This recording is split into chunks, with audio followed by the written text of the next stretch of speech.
Understanding the difference between psychological crowds and physical crowds could help prevent tragedies at densely packed events. That's according to Sussex University researchers. They say psychological crowds share a social identity and can act as a mass, whereas physical crowds behave as individuals.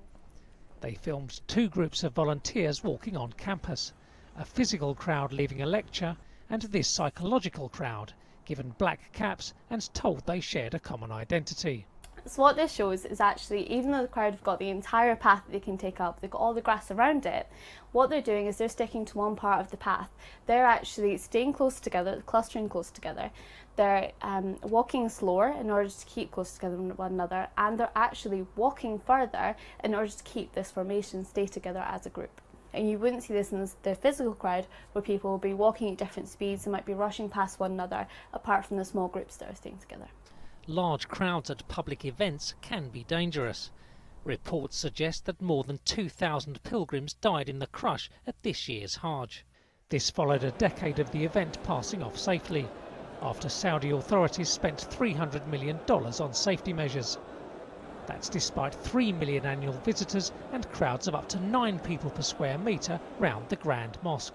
Researchers questioned pilgrims at an earlier Hajj and found many crowd members actually felt safer as the throng got bigger.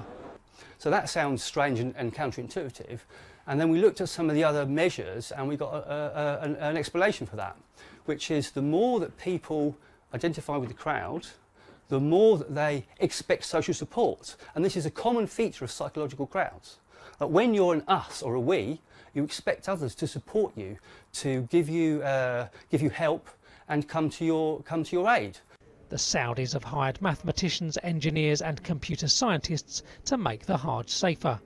The Sussex team says consulting psychologists in future should now be considered.